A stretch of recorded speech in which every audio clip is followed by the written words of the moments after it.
ini kita sedang bersama dengan Mas Fajar nih yang punya pengalaman langsung melihat dengan mata kepala sendiri seperti apa bentuk wujudnya lele reges itu.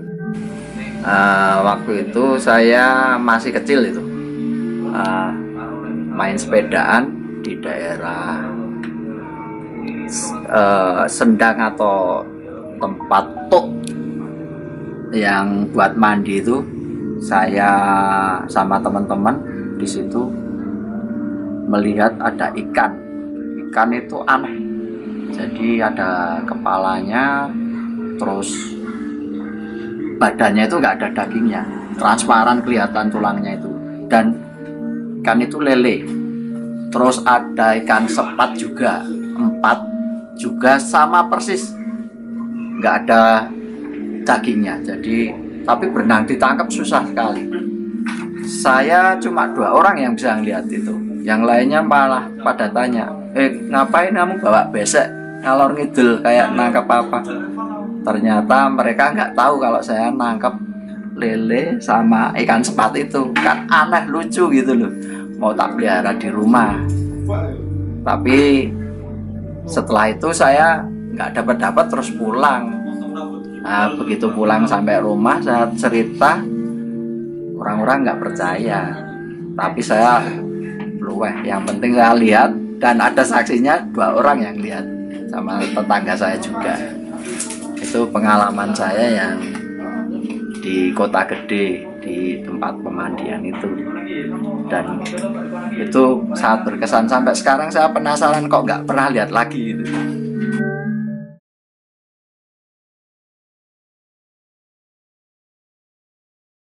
Kanjeng Panembahan Senopati adalah raja di awal Mataram, era Kasultanan. Kanjeng Panembahan Senopati yang memerintah pada tahun 1579 hingga 1601 Masehi. Beliau adalah keturunan Prabu Brawijaya V, merupakan keturunan yang ke-6 dengan urut-urutan sebagai berikut. Prabu Brawijaya V menurunkan seorang putra bernama Raden Bondan Kejawan. Raden Bondan Kejawan yang beristrikan seorang bidadari bernama Dewi Nawangsih menurunkan seorang putra bernama Ki Ageng Getas Pandowo atau Ki Ageng Getas Mataram. Dari Ki Ageng Getas Mataram inilah kemudian lahir seorang putra bernama Ki Ageng Selo. Ki Ageng Selo memiliki seorang putra bernama Ki Ageng Nis. Dari Ki Ageng Nis inilah kemudian melahirkan seorang putra bernama Ki Ageng Pemanahan yang dikenal pula sebagai Ki Ageng Mataram. Ki Ageng Mataram atau Ki Ageng Pemanahan inilah merupakan ayahanda dari Kanjeng Panembahan Senopati ing Alogo. Nama kecil beliau adalah Danang Sutawijaya. Ngeret Danang Sutawijaya nguwari sakempi lagi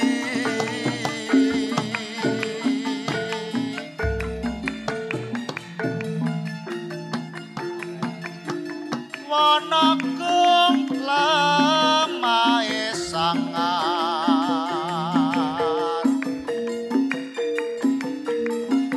mongso kumlah wandepani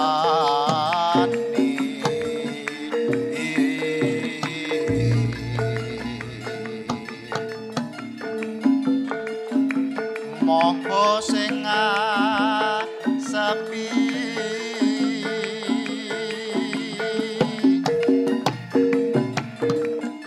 lantaran Seh Gusti aku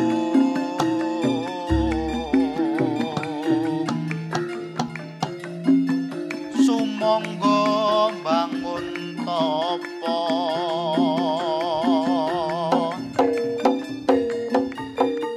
ngraksa diri tapa ngeli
ini tempat ini dibangun sekitar tahun 1610 semasa kepemimpinan Kanjeng Panembahan Senopati. Kanjeng Panembahan Senopati itu putra dari Ki Ageng Pemanahan, dan beliau masih keturunan dari Prabu Brawijaya V atau Majapahit, yakni pada keturunan ke-6 ya. Jadi Raden Bondan Kejawan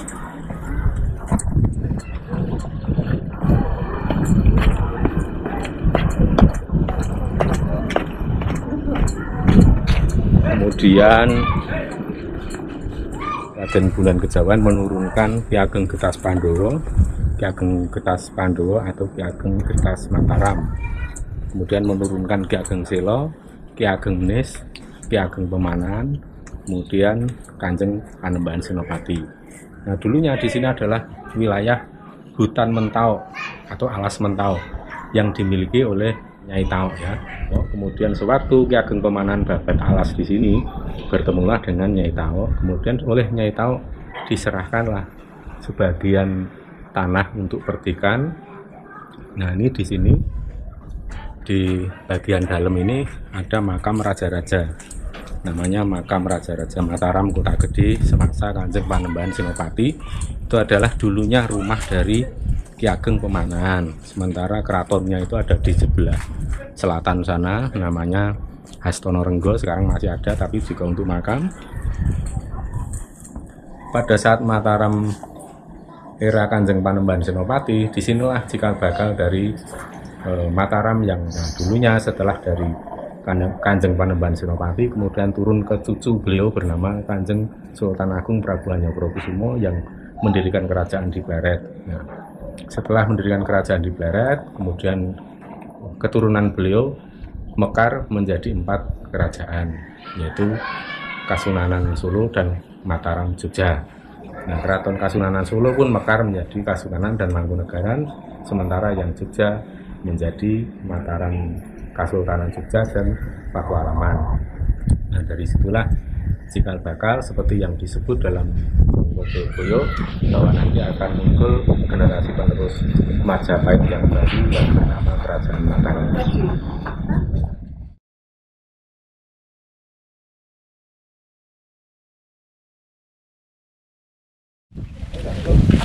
Ini namanya pohon Nogosari. Ini kalau ada yang dahan yang atau ranting yang jatuh, ya sudah bisa diambil bawa pulang. Ini karena kayu Nogosari itu hanya hidup di tempat-tempat keramat, terutama di makam atau pasarean raja-raja. Coba tanam di rumah ya susah hidup. Nah, ini di Mogiri, kemudian di Kota Gede sini, di Astana Girilayu, ini banyak yang hidup. Nah, pernah waktu itu saya kesini, ada angin, dahan yang sini jatuh, terus kemudian dipotong sama Pak Pujo Dipuro, lurah di dalam sini, kasihkan ke saya. Nah, saya kan sudah sering belajar bela diri, ya mengajarkan ke perguruan-perguruan tuh. Tapi saya coba, katanya ini kayu bertuah, tapi ternyata benar kayu bertuah karena ada energinya. Jadi unik, gelombang energinya itu kuat dan tajam. Itu kalau kita tes ke orang-orang yang coba kita suruh dia meditasi tanpa pengetahuan, coba nanti diarahkan, nanti efeknya akan keras, kelihatan banget. Jadi tanpa tipuan, spontanitas yang orang yang nggak tahu aja, suruh pejam aja, terus nanti dideketin kayu itu sama dengan tangan kita sendiri atau tangan orang yang lain yang nggak bisa apa-apa, atau dengan kayu-kayu yang biasa, nanti hasilnya kelihatan. Ternyata yang Nogosari ini memang benar-benar powerful, tapi kita tidak boleh sengaja untuk manjat nebang, jadi harus alami. Kita mendapatkannya alami, misalnya ada yang jatuh ya kita ambil, tapi kalau tidak ada ya tidak usah lah, itu karena kayak rezeki kita kayak mendapatkan pusaka, jadi yang pantas yang itu ya dapat gitu. Biasanya dibagi-bagi kalau udah ada. Bisa, itu ya di rumah itu saya bagikan bisa, tapi kan udah jatuh duluan ya. Kita tidak berani menebang juga ini. Walaupun motong yang sedikit dahan tidak berani. Karena kalau yang asal motong ya udah ini. Banyak kejadian yang tidak baik. Jadi tetap kita mendapatkan kayu yang bertuah pun caranya juga harus natural, harus ilmiah dan alamiah, ada yang jatuh, tidak merusak lingkungan, tidak merusak alam. Terambil. Ya. Tapi coba begini manjat motong, lihat aja apa yang terjadi. Dulunya di sini adalah wilayah hutan mentau atau alas mentau yang dimiliki oleh Nyai Tao ya. Kemudian sewaktu Ki Ageng Pemanan Babad Alas di sini bertemulah dengan Nyai Tao. Kemudian oleh Nyai Tao diserahkanlah sebagian tanah untuk pertikan. Nah, ini di sini di bagian dalam ini ada makam raja-raja. Namanya makam Raja-Raja Mataram Kota Gede semasa Kanjeng Panembahan Senopati. Itu adalah dulunya rumah dari Ki Ageng Pemanan. Sementara keratonnya itu ada di sebelah selatan sana, namanya Hastono Renggo, sekarang masih ada tapi juga untuk makam.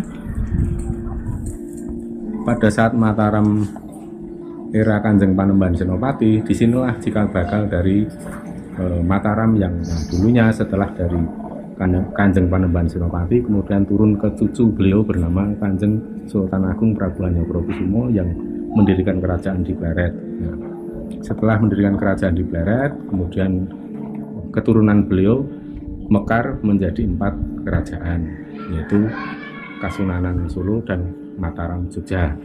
Nah, Keraton Kasunanan Solo pun mekar menjadi Kasunanan dan Mangkunegaran, sementara yang Jogja menjadi Mataram Kasultanan Jogja dan Pakualaman.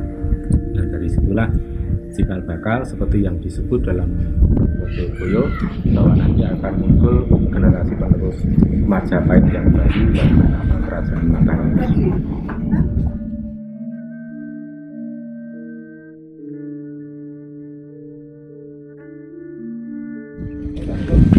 Ini namanya pohon Nogosari. Ini kalau ada yang dahan yang atau ranting yang jatuh, ya sudah bisa diambil bawa pulang. Ini karena kayu Nogosari itu hanya hidup di tempat-tempat keramat, terutama di makam atau pasarean raja-raja. Coba tanam di rumah ya susah hidup. Nah, ini di Mogiri, kemudian di Kota Gede sini, di Astana Giri Layu, ini banyak yang hidup. Nah, pernah waktu itu saya ke sini ada angin, dahan yang sini jatuh. Terus kemudian dipotong sama Pak Pujo Dipuro, lurah di dalam sini, kasihkan ke saya. Nah, saya kan sudah sering belajar bela diri, yang mengajarkan ke perguruan-perguruan tuh. Tapi saya coba, katanya ini kayu bertuah. Tapi ternyata benar, kayu bertuah karena ada energinya. Jadi unik, gelombang energinya itu kuat dan tajam. Itu kalau kita tes ke orang-orang yang coba kita suruh dia meditasi tanpa sepengetahuan, coba nanti diarahkan, nanti efeknya akan keras, kelihatan banget. Tanpa tipuan, spontanitas yang orang yang nggak tahu aja, suruh pejam aja terus nanti dideketin kayu itu sama dengan tangan kita sendiri atau tangan orang yang lain yang nggak bisa apa-apa, atau dengan kayu-kayu yang biasa. Nanti hasilnya kelihatan. Ternyata yang Nogosari ini memang benar-benar powerful. Tapi kita tidak boleh sengaja untuk manjat nebang. Jadi harus alami. Kita mendapatkannya alami. Misalnya ada yang jatuh, ya kita ambil. Tapi kalau tidak ada ya tidak usah lah. Itu karena kayak rezeki kita. Kita kayak mendapatkan pusaka. Jadi yang pantas ya. Biasanya dibagi-bagi kalau ada. Bisa, itu ya di rumah itu saya bagikan bisa, tapi kan udah jatuh duluan ya. Kita tidak berani menebang juga ini. Walaupun motong yang sedikit dahan tidak berani. Karena kalau yang asal motong ya banyak kejadian yang tidak baik. Jadi tetap kita mendapatkan kayu yang bertuah pun caranya juga harus natural, harus ilmiah dan alamiah, ada yang jatuh, tidak merusak lingkungan, tidak merusak alam. Terambil. Ya. Tapi coba begini manjat motong, lihat aja apa yang terjadi.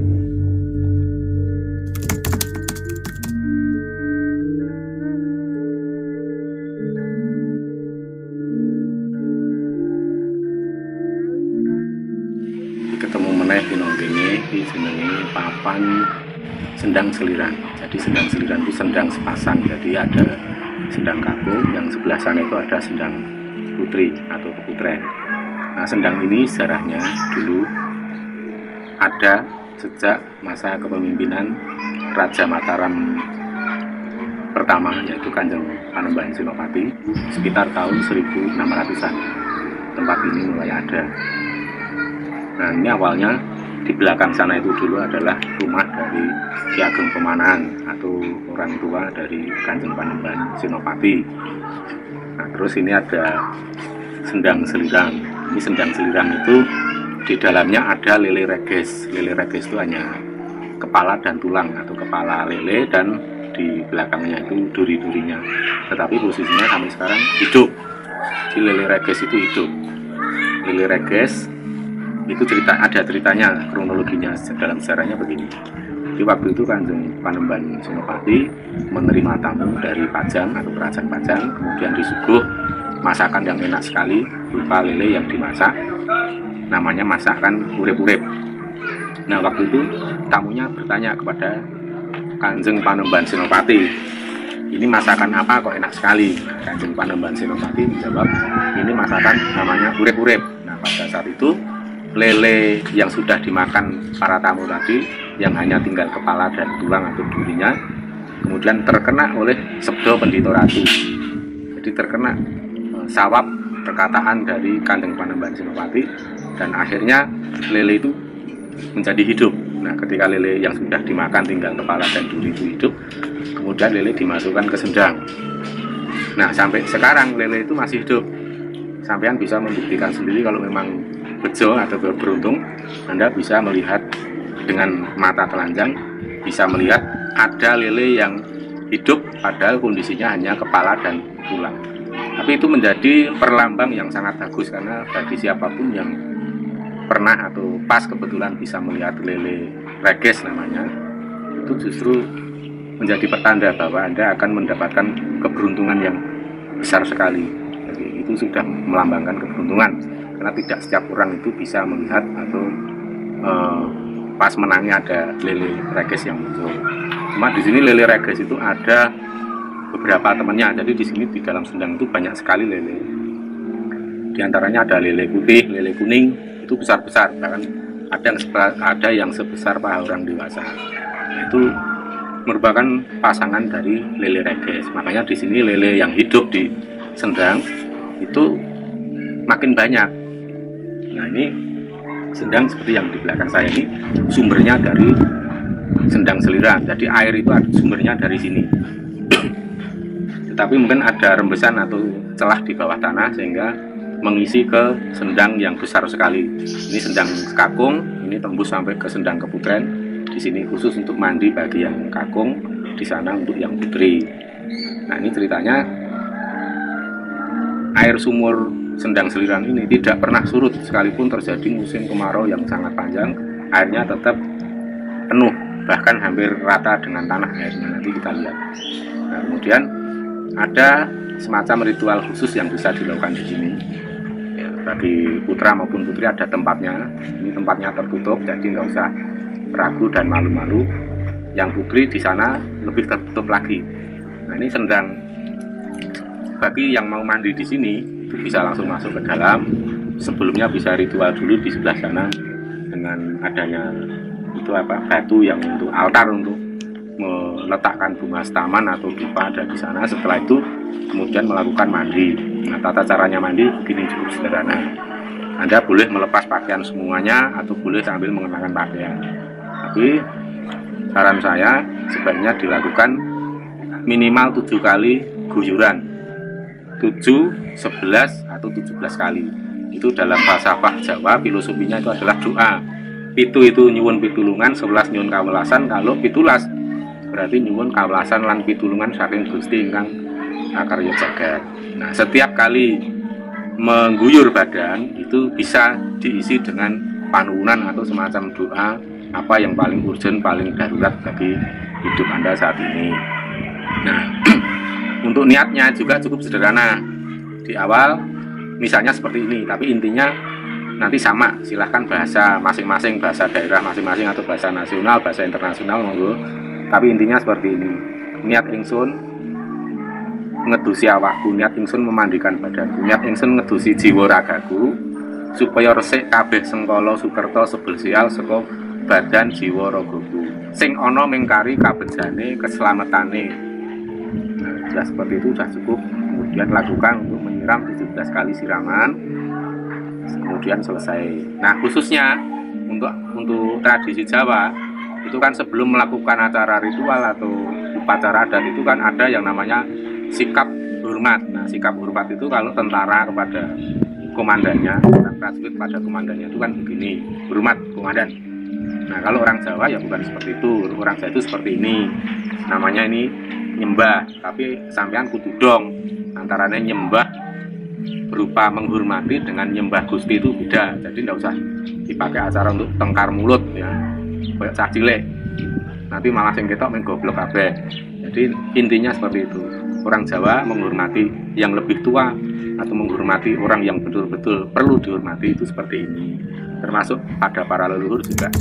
Kita sebelum nyekar, nabur bunga dan lain-lain, orang Jawa melakukan seperti ini, artinya ya kita menghormati sebagai keturunan, sebagai orang yang hidup sekarang, kita menghormati pada para leluhur ya, caranya seperti itu ya. Jangan diartikan yang negatif. Kalau memang mau mengartikan yang negatif ya sonolah, itu pola pikir sampean sendiri, tapi penyakit itu jangan ditularkan ke siapa-siapa. Nikmati sendiri, kalau tersiksa sendiri, oke?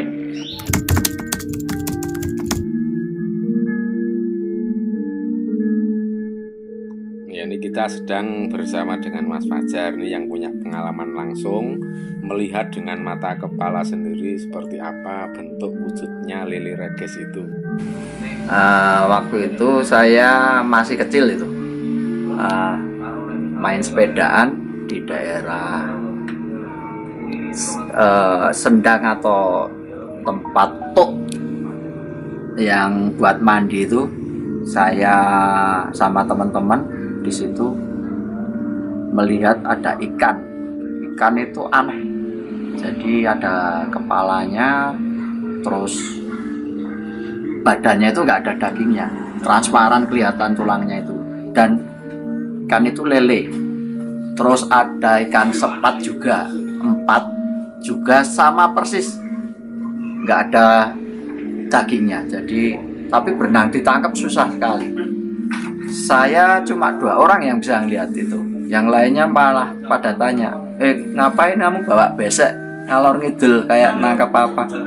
Ternyata mereka nggak tahu kalau saya nangkep lele sama ikan sepat itu. Kan aneh, lucu gitu loh, mau tak pelihara di rumah. Tapi setelah itu saya nggak dapat terus pulang. Nah, begitu pulang sampai rumah saya cerita, orang-orang nggak percaya, tapi saya luweh. Yang penting saya lihat, dan ada saksinya 2 orang yang lihat, sama tetangga saya juga. Itu pengalaman saya yang di Kota Gede, di tempat pemandian itu, dan itu sangat berkesan. Sampai sekarang saya penasaran kok nggak pernah lihat lagi.